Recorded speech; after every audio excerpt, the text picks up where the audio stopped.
विश्वशम्भोरवसे साधु कर्मा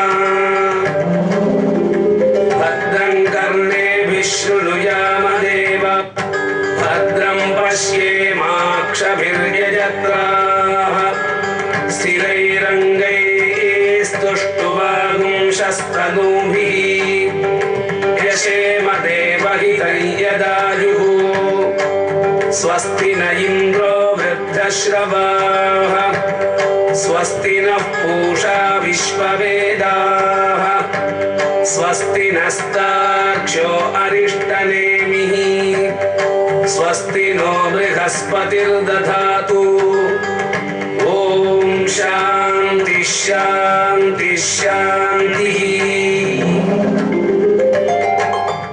வேதம் என்ற நூலானது வாழ்க்கைக்கு தேவையாக உள்ளதான பற்பல வழிகளை சொல்லி அதன் மூலம் படிப்படியாக மனிதன் உயர்ந்து பிறவி பெருங்கடலை நீந்தும் மோட்சம் என்றதான இன்பத்தை பெறும் வரையில் உள்ள விஷயங்களை சொல்லுகிறது என்பது வேதத்தினுடைய இலக்கணம்.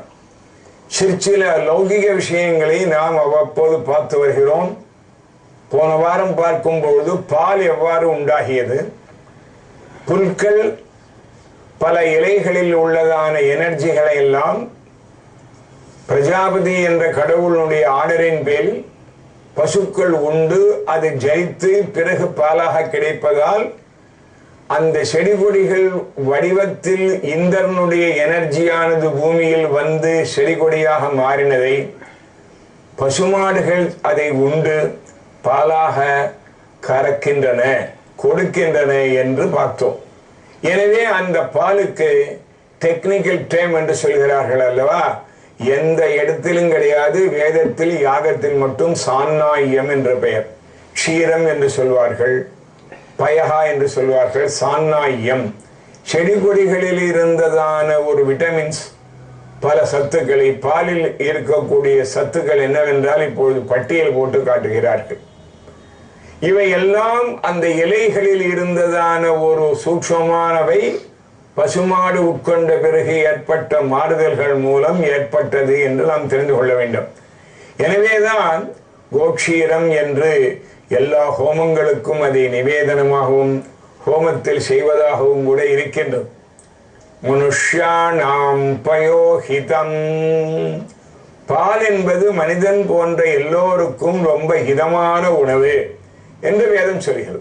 அந்த சான்னாயம் என்று ஏற்பட்ட பிறகு இந்திரனானவன் பாலை நிறைய குடிக்க ஆரம்பிச்சிட்டான். ரொம்ப சத்துள்ளதுன்னு நினைச்சிருந்து நிறைய பால் கிடைச்சோன்னா குடம் குடமா குடிக்க ஆரம்பிச்சிட்டான். குடிக்க ஆரம்பிச்சோன்னா என்ன ஆச்சுன்னு கேட்டீங்கன்னா டிசென்ட்ரி ஆயிடுச்சு. அதாவது பச்சை பாலை நீ முதல்ல குடிக்க ஆரம்பிச்சாலே அது ரொம்ப ஜீரணமாகாது, ரொம்ப இடைஞ்சல் பண்ணும். இவன் ஒரு முறையை அதை குடித்த பிறகு தத்சான்னாயஸ்ய சான்னாயத்வம் யத் பிரத்யதுஹம் தத்வதிதுஷः பிரதிதுக்த்வம் சமனைஷு பிரத்யதுக்ஷன் நது மயி ஸ்ரயத இத்யப்ரவீத். உடனே இந்தன் சொன்னான், நீங்க சொன்னீள் அதிவிருஷ்டி அனாவிருஷ்டின்னு சொல்லுவாங்க. மழையே இல்லைன்னு யாரோ கேள்வி எல்லாம் பண்ணப்போ கொட்டோன்னு கொட்டி மெட்ராஸையும் மூழ்கி பிடித்தினா என்ன பண்ணுவேன்? இது அதிவிருஷ்டின்னு பேர். இல்லைன்னா ஒண்ணுமே இல்லை, எல்லாம் காஞ்சி போச்சு, குடிக்கிறதுக்கே ஜலம் இல்லைங்கிற நிலைமை வந்ததுன்னா அது ஒரு பெரிய ப்ராப்ளம். இந்த பக்கமும் போகக்கூடாது, அந்த பக்கமும் போகக்கூடாது, மீடியமாக இருக்கணும். எனவே வேதமானது எங்களுக்கு தேவையான பொழுது மும்மாரியாக மழை பெய்ய வேண்டும் என்று ஒரு பிரார்த்தனை செய்கிறது. நிகாமே நிகாமேன பர்ஜன்யோ வருஷது பலின்யோ நகோஷதய பச்சந்தாம். அஸ்வமேதம் என்ற ஒரு யாகத்தில் யூனிவர்சல் வெல்ஃபேருக்காக வேண்டுகிறார்கள். வருடத்தில் மும்மாரி மழை பெய்ய வேண்டும் என்று ஔவையார் போன்றவர்கள் சொல்கிறார்கள். செங்கோல் ஆட்சி புரியும் அரசுக்காக ஒரு மழை, அந்தணர்கள் நல்ல முறையில் இருந்து கொண்டு அவர்கள் வேதம் ஓதி வேள்விகள் செய்வதற்காக ஒரு மழை, நம்முடைய பெண்டிர்கள் பாத்திவிரத்தியம் கற்பு என்றதான பெரிய தவத்திற்காக ஒரு மழை. ஆக 3 மழை உண்டு வருடத்தில் தேவையான பொழுது என்று சொன்னார்கள். இப்பொழுது கற்பு என்பது ஒன்றுதான் நல்ல முறையில் இருந்து கொண்டிருக்கிறது நம் நாட்டில் என்பதை தனியாக நாம் பார்ப்போம். ஒரு விதத்தில் அந்த பெருமைக்கு ஈடே கிடையாது என்பது இலக்கியங்கள் எல்லாம் கூறுகிறது. பாத்திவிரத்தன் என்று சீதையினுடைய சரித்திரம்தான் உயர்ந்தது ராமாயணத்தில் என்று சொல்கிறார்கள். ராமாயணம் என்றால் ராமனை பற்றினதான கதை, ராம அயனம். ஆனால் அதே வான்மீகியும் சரி, கம்பனும் சரி அங்கங்கே எடுத்து காட்டுகிறார்கள். சீதா பிராட்டியும் ராமனையும் ஒரு திராசில் வைத்தோமேயானால் சீதையினுடைய திராசு கீழே போயிடும். கீழே போயிடும்னா என்ன அர்த்தம்? வெயிட்டு ஜாஸ்தின்னு அர்த்தம். கீழே போச்சுன்னா கீழேன்னு அர்த்தம் இல்லைங்க. மேலே போனதான் வெயிட்டு குறைச்சலிங்க.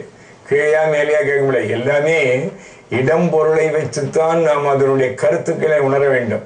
உங்களுக்கு முன்னால் உயர்ந்ததா பின்னால் உயர்ந்ததா என்று கேட்டால், சினிமாவாக இருந்தால் பின்னால் உயர்ந்தது டிக்கெட், போக போக பால்கனி. டிராமாவா இருந்தால் மின் சீட்டு விலை ஜாஸ்தி. ஏன் சார் முன்னாடிங்கிறீர்கள் பின்னாடிங்கிறீர்கள் என்ன? எந்த இடம்னு தெரிஞ்சுக்கணும். இடம் பொருள் இல்லாமல் ஒரு பொருளை, ஒரு வார்த்தையை நாம் அர்த்தம் சொல்லோமே ஆனால் அது அனர்த்தமாக ஆகிவிடும். எனவே அவ்வாறு நாம் சொல்ல முடியாது.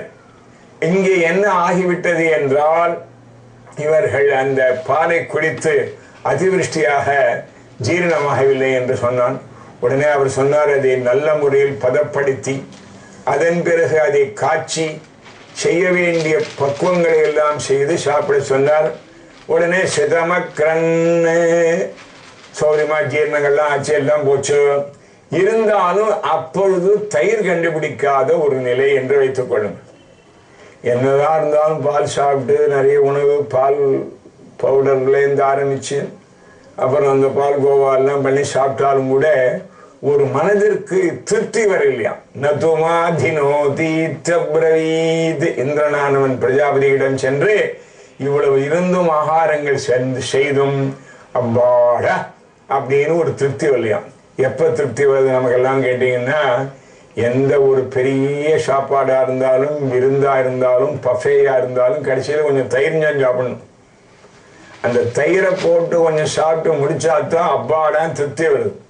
அந்த தயிருக்கு வேதத்துல என்ன பேரு, சம்ஸ்கிருதத்துல என்ன பேருன்னா ததி என்று பெயர். ததிங்கிற வார்த்தையானது திருப்தியை கொடுக்கும் பொருள் என்று அர்த்தம். திருப்தியை கொடுக்கும் பொருள். தி பிரீணனே என்ற ரூட்டு வினையடியில் இருந்து வருகிறது. உனே ஏதஸ்மை ததி குருதே தப்ரவீத் ததேன மதினோ தத்னோ ததித்வம். உடனே அந்த பாலை காய்ச்சி நல்ல சூடு பண்ண பிறகு நன்றாக ஆடி, ஆனால் வெதுவதுன்னு இருக்கும் பொழுது தயிர் உண்டு பண்ணுவது என்று நம்ம வீட்டில் அவர்களுக்கு நன்றாக தெரியும். அதில் கொஞ்சம் மோரை ஊற்றணுமே ஆனால் தயிராக மறுநாள் மாறுகிறது. எனவே இந்த ததி என்பதை கண்டுபிடித்து இது உணவில் சேர்ந்த பிறகுதான் அவனுக்கு பூர்ணமான திருப்தி ஏற்பட்டது என்று சொல்கிறார்கள். இதன் பிறகு 2 ப்ராடக்ட் இருக்கின்றன. அதிலிருந்து நவநீத் என்னவமை தன்னவநீதமபவத் யதசத்பத்தத் சற்பிரபவது. இந்த தயிரை பிறகு ப்ராசஸ் பண்ணி அதை கடைஞ்சி எடுத்து வெண்ணெய். இதெல்லாம் எதுக்கு சார் வேதம் சொல்லணும்னா, எல்லாமே உலகம் தோன்றின காலத்துல ஒரு மனிதனுக்கு தெரியாத பொழுது தான் முயற்சி பண்ணித்தான் எல்லாவற்றையும் கற்றுக்கொண்டான் என்பது வேதத்திலும் கூறுகிறது. எனவே அந்த தயிரை நாம் ஒரு விதமாக கடைந்து எடுத்தோமேயானால் அதிலிருந்து நவநீதம் என்று வருகிறது. நவநீதங்கிற வார்த்தைக்கு ஃப்ரெஷ்லி டேக்கன் அர்த்தம். நவன்னா ஃப்ரெஷ், நீதன்னா டேக்கன். இப்பெல்லாம் நாம் ஆனில் வெண்ணெய் வாங்கி சாப்பிட்ற நிலைமையில தான் இருக்கோம். அது கடைஞ்சி எடுத்து பல மாதங்கள் ஆன பிறகு அது ஸ்டோர் பண்ணி அதற்கப்புறம் ரொம்ப நாள் கழிச்சு அங்கே வந்து அதை வாங்கி நம்ம ஃப்ரிட்ஜில் வச்சு, இந்த நவநீதங்கிறது அது கெட்டு போகாமல் இருக்கிறதுக்கு அந்த ஃப்ரிட்ஜ் உபயோகப்படுறதை ஒழிய புதுத்தன்மை ஃப்ரெஷ்னஸ் என்று போய்விட்டது. எனவே தான் இன்று கூட எல்லோரும் சொல்கிறார்கள், கிராம வாழ்க்கையில் அங்கு புதிதாக காய்கறிகள் கிடைக்கின்றன, ஃப்ரெஷ். எல்லா இடங்களிலும் இப்போ நமக்கு ஃப்ரெஷ் ஃப்ரூட்ஸ் அப்படின்னு போடலாம். 2 F போட்டானே ஒழிய இது பறிச்சு வச்சு ரொம்ப நாள் ஆயிடுறது. இந்த ஃப்ரெஷ்னஸ்ங்கிறதே நம்ம இடத்துல இல்லாமல் இருக்கிறது. நவநீதம் என்றால் இன்று எடுக்க வேண்டும். ஒரு மகாகவி காளிதாசன் என்பவன் சொல்கிறார், புத்துருக்கு நெய் என்று. நெய் என்றால் அந்த காலத்தில் அன்றன்று தயிரை கடிந்து வெண்ணெய் எடுத்து அதை உடனே உருக்கி சாப்பிடுவார்கள். அந்த நெய் உடம்பிற்கு ரொம்பவும் நல்லது. ஆயுசை நன்றாக வளர்க்கும் என்றும் அதில் கொலஸ்ட்ரால் கிடையாது என்றும் பெரியோர்கள் எல்லாம் சொல்லி ஆயுர்வேதம் சொல்லுகிறது.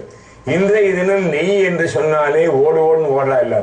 ஏன்னா இதனுடைய ப்ராசஸிங் வழியில அந்த நெய்யானது நஞ்சாக மாற ஆரம்பிச்சிருச்சு அப்படிங்கிறது எங்கள் போன்றவர்களுடைய கருத்து. ஆயுர்வே கிருதம் கிருதேன ஆயுர்வர்ததே. நெய் சாப்பிடுவதனால் ஆயுஷ் வளர்கிறது என்று வேதங்கள் கூறுகிறது. ஆனால் அந்த நெய் எப்பேற்பட்ட நெய்? ஹையங்கதீனம் என்று ஒரு பெயர் உண்டு. நேற்றைய தினம் பாலை காய்ச்சி உரக்குத்தி இன்று தயிராக ஆன பிறகு அதை கடைந்து வெண்ணெய் எடுத்து உடனே அதை நாம் காய்ச்சினோமேயானால் இந்த நெய்க்கு ஹையங்கதீனம் என்று பெயர் என்று காளிதாசன் என்பவர் கூறுகிறார்.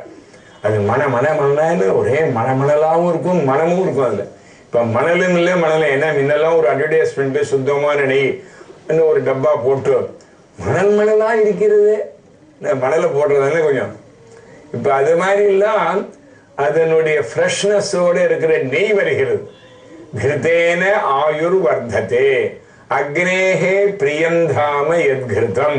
இவைகளெல்லாம் நாம் இன்டர் வேர்ல்டு லிங்க் என்று ஹோமங்கள் மூலமா செய்வதற்கு பயன்படக்கூடிய பால், தயிர், நெய், வெண்ணெய் என்றதான பொருள்கள் எவ்வாறு வந்தது என்றதான இந்த மாதிரி விஷயங்களையும் வேதம் ஆங்காங்கு சூச்சனையாக சொல்லியிருக்கிறது. சகனா பவது